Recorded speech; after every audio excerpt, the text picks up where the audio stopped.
Champions League draw yesterday. So how did you feel about that? And of course, your star defender being named Europeans' best player. Yeah, and best goalie. And we have as well the best goalie, and we have number 4 in the list of the best players. It was Ali as well, number 5, number 6. So it was just the last, maybe moment where the boys got the credit and the benefit of what they did last year. So I think it's well deserved. I think Verge is in a moment for sure the world's best defender. I don't want to put a big backpack on his shoulders, but I spoke about that he has space for improvements still, which is best news actually. But anyway, he's a really world-class centre half. And the season was, and the Premier League, the Champions League season was like this. He was the outstanding player in it, and so he won it really well deserved. And for Ali the same. I'm really happy. It was a big day for the two boys and for LFC as well, because they said it and they know it and we know it. Without the other boys, they couldn't have done it. So really nice. And when Alisson went up to pick his award, he didn't seem to be limping too badly. So I'm just wondering how his progression is going and how happy you've been with Adrian as well, because he's made some important saves despite the fact that the focus has been maybe elsewhere.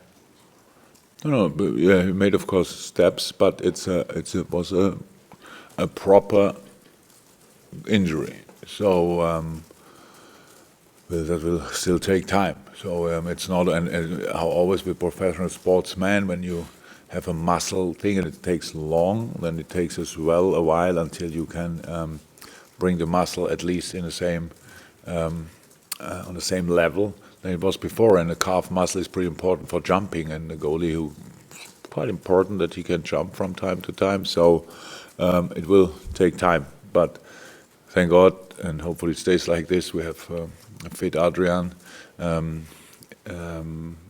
in the backhand, if you want, now in charge, so which is good. So far, I'm really happy with everything I saw.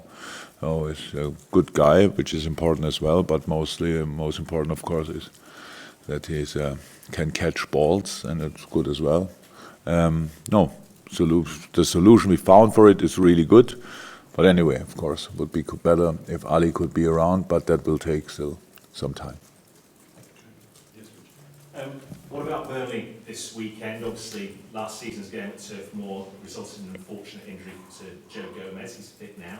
Joel Matip has played quite a lot alongside Virgil van Dijk. So how do you prepare for this game, and what is the selection process that goes through your mind defensively? We need them all. We need them all 100%, and that's the first part, very first part of the season, the first 4 weeks roundabout, or at least 4 Premier League games, and we had a busier schedule than other teams, but still not that busy during the week, so that all will come up afterwards. So no reason for resting players in a moment. So, and that's about finding rhythm, finding the mood again, like that we do the right things in the right moment and stuff like. So it's not a moment for a lot of changes. But after that, this international break, that will change, of course, completely. But in a moment, defensive setup, whatever, how always, it's about who is in the best shape. And we had a full week to train. And when the boys show me that we won the last game, and when they show me then that they are still in their best possible shape, yeah, then they will only think about a couple of really small changes. But of course, they are all around, and that's good. And but no decision is made for forever in football. And we make always decisions for one match, and then the next is waiting. Usually this time they all go all around the world. But after that, we need them all, and they know that, and that's why the mood in the dressing room is pretty good. When you say you need them all, what about Dejan Lovren? Because he's been linked with a move away. The European transfer window closes this weekend, which I guess... Monday. on Monday. I guess Craig's... It's a bank holiday again, I was in England. No. Yes, no, it's their own problems. Are you expecting to stay? And in the bigger picture, when the Premier League revisit this, is there a path to go down where they talk to Europe and you align this? So the first part of the question is a transfer question, and we don't talk about transfers in this press conference. So, there's nothing to say about, really. But when I say I need them, then I say I need them. That means that involves pretty much all the players. And last year we had 4 centre-half with exactly the same centre-half situation, and there was a game when we played. Even in Champions League, we played against Bayern at home with Fabinho as a centre-half, means 3 centre-halves not available. So, yeah, that's how it is, but nothing else to say about it. The second part was about the transfer window. Do the governing bodies have to get together and align it, in your opinion, to make it easier for Premier League managers? Of course. I said that before. Didn't change my mind in a week. So that's really important. Just because we have the transfer business is a European business, or it's a worldwide business if you want. But we were all used to that Russia always closed a little bit later, or China closed later if they closed. I'm not sure. So it was always this kind of opportunities were still there, but that's different to England is still, Italy is still open, Germany is still open, Spain is still open, and all this stuff. That's a massive difference because they are proper competitors in all competitions, and so that's of course not how it should be. I think we're all set now that we don't like it. Pretty much, I heard it from nearly everybody. So that could maybe it will happen. Then that would be cool. And just finally, for me, when you go to a place like Turf Moor, which is an old-fashioned stadium, and the crowd are on top of you, do you relish these challenges? Yeah, of course, it's great. It's great. Turf Moor is really a tough place to go. We had there pretty much all weather circumstances. I think my very first game we were there. It was one of the hottest days in England I ever experienced. Then we had wind, rain, everything. So it was in all the games. It was difficult. It was always difficult. I think once we played there the 1st of January. I'm pretty sure. Yeah, when Rocky scored in the last. That's how a year should start. No, tough place. And they do an incredible job, to be honest. That's how it is. I think probably everybody will write about it, that we were not, didn't look like Sean Dyche and I, that we are best friends after the last game. It was an intense game. Joe Gomez got injured. We had a couple of discussions, but we just both coaching staffs and myself and Sean as well are proper competitors. So we don't hide our emotions, obviously, and that can happen. But it was always, from my point of view, I think it was always completely respectful. So because I respect them, I respect Sean a lot, what he's doing there to keep a team like Burnley really always on that level of motivation, determination, and desire and all that stuff. That's so difficult, and they're doing that. And 2 years ago, they qualified for the European League, which is a challenge for a club like Burnley then. Had to play all the qualifiers, so the season started not that well. Otherwise, they would have been safe early February in the league. I'm 100% sure. So that only shows how good the job is they do there, and that makes life not really easy when you go there. The way they play is pretty clear. They don't change it a lot, but they do it that good that everybody struggles who goes there. Can't remember any team who won there high. It's really rare. So City won last year with a pretty tight decision. Won the game. Of course, they had most of the time the ball, but that is in football all about putting the ball in the net and not having it. And so, yeah, that's what we are prepared for. It's not planning a holiday when you go to Burnley. It's really planning the hardest work you can imagine, and that's what we try to be ready for. Bobby Duncan, what's been happening with him, or what's led the situation, what's going on with him right now? You can ask. we have an official statement, I think, from the club about that. It's really, that's a situation, I would say it's really difficult because to speak about it as a not native speaker, because it's really important that each word obviously is the right one. What I can, and I'm not native obviously, and what I can say is, and Bobby is one of our young players, that we really care about our young players, really, really care.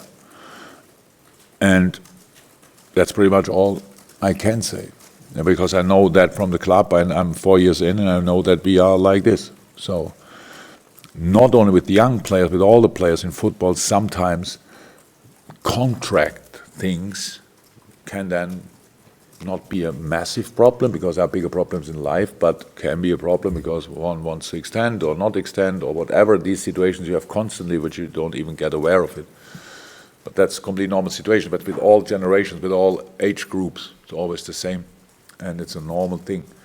But with young players, we are especially sensitive, and all the rest. If I now say something or more about it, then it's just that would just create headlines, which is not important in that case. Nobody needs to read headlines. We have to do the right things. All the different parties, I would say, have to do the right things, and then everything will be fine. It's not about having any any big lines from the manager. We are in the situation, and that's all I can say about it. Anything else, James? Just one more, because he's, without creating those headlines, then privately, do you Privately? Have you spoken to him as manager of this football club? It's, of course, but when is the question? So, of course I spoke to Bobby. He had a pre-season with us. So, that's it. Jurgen, I know you touched on Virgil van Dijk and you don't want to increase the sort of, as you said, the background that he carries, but like all the great players, and you'd certainly include him in that group, it's not just about the ability that he has. He also appears to have the ability to make other players better, to improve them. If you look, for example, Joel Matip probably playing the best football of his career since he's come in, not just this season, but last season as well. And because he reads the game, it's one of the reasons why the fullbacks are allowed, that much leeway to get to the top end of the pitch. And did you expect that from him when you were bringing him in? Not just leadership and quality, but this ability to improve other players? The first and foremost, I love Virgil van Dijk and his skills and all the stuff, but when you speak like you spoke now, it sounds a little bit that the other players are only that good because Virgil van Dijk is on a pitch. No, that's not. I don't mean that. I just mean he has that capacity to improve players. That's what good players have. A lot of good players in a team make a good team. That's how it is. And of course, the better the basis is, the better the development can be. So that's how it is. And that's what the team did together. But of course, if you have a physically strong, very, very fast, technically good centre half next to you, whoever plays there gets a benefit of it. But most of the things we could say about Joe Gomez and Joel Matip and Dejan Lovren as well. So strong, quick, technically good, all that stuff. And then it's just about, increasing confidence and stuff like this, getting more and more used to different things and that kind of experience, what you make on the pitch together and alone, using that for the next situation you are in, maybe a similar situation, all that stuff. That's about football, yeah. I expected him to be a world-class centre-half. That's why we paid what we paid. Well, I was not the only one who expected that, obviously, in the club. That's why, we paid what we paid. It's 12 consecutive victories in the Premier League, which is Liverpool's best ever in the competition.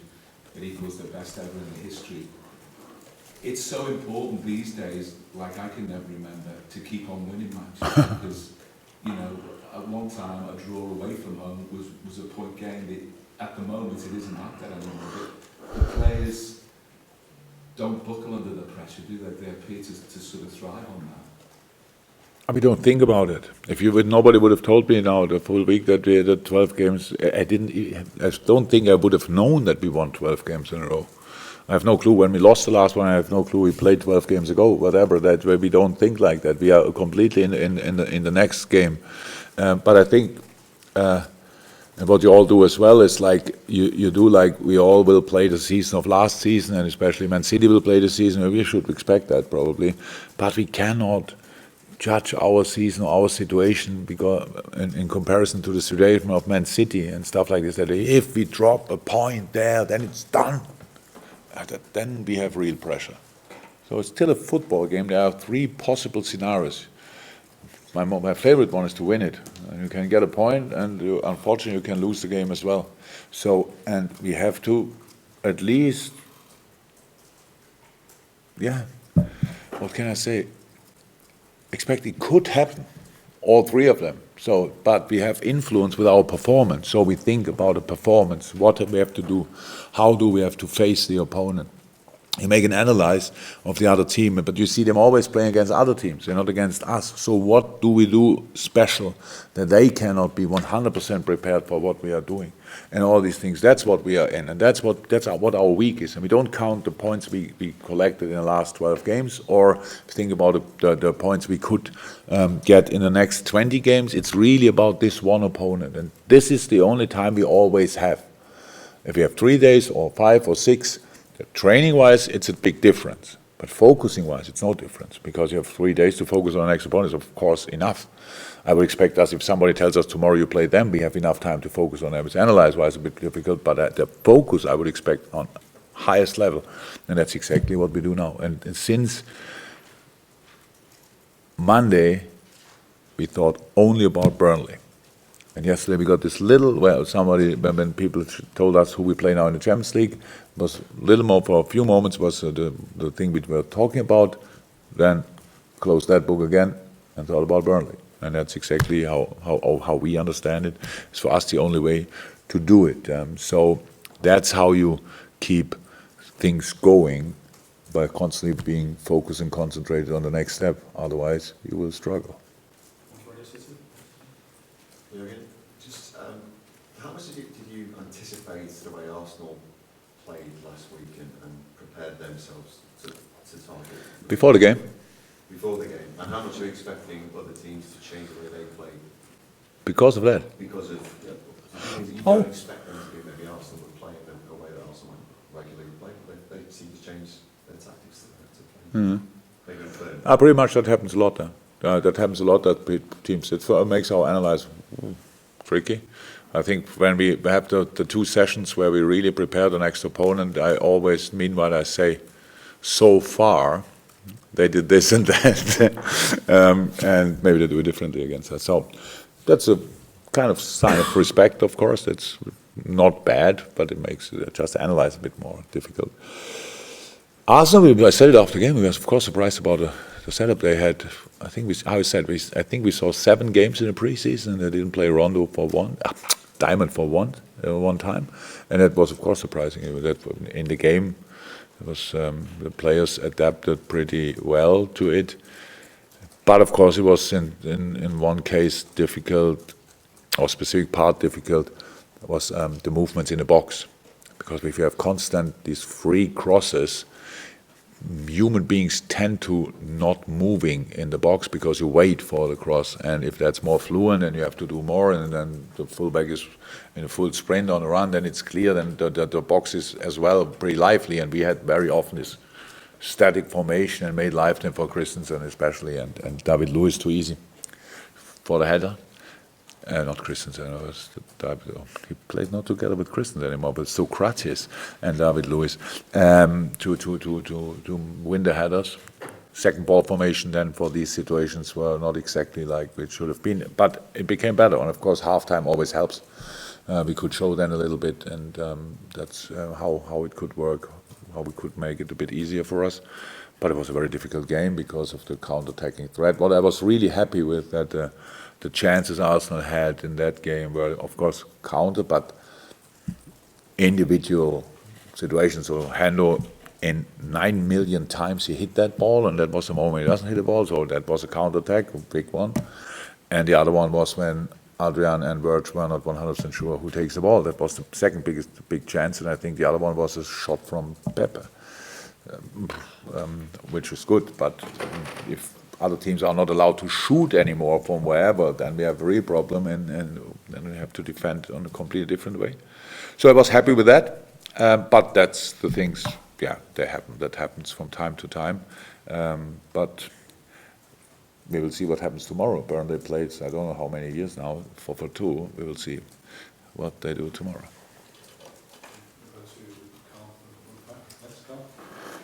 Just a wider question on your younger players. You've been a big supporter of promoting youth into your team. So when handling of youth players is brought into the opening question, how do you feel about that? It's obviously a smart question. You know, each answer would lead to the other case, and that makes no sense. The one general thing is, and it had really nothing to do with the Bobby Duncan thing now. But that's what I say. All the young players and if I speak to parents, all the parents as well.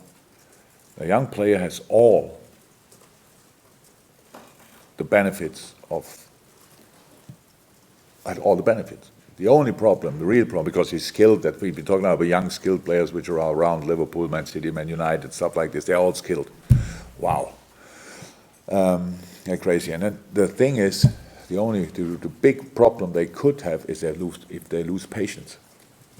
That's how it is, because life is like this. You cannot do the first step before the next step, and you have really to make it step by step. That's how it is. If you are not Lionel Messi and with 17 years ready to play for Barcelona, I don't see that often that players are ready for that. But it's possible, of course. That doesn't mean. But mostly it's really about patience, and patience in the right way, in a football way, not waiting for things, being ready for making all the steps you have to do, training hard, playing on the next level, adult level, all these things, doing what the coach is telling you, and we make sure that the coaches tell you the right things, and so everything is fine. Yeah, so that's the only thing. But I don't feel about it. They're all individuals. Young players are individuals, like old players are individuals. So how could I have a general opinion about them? It's I treat them, if I face them, like individuals, and that's all.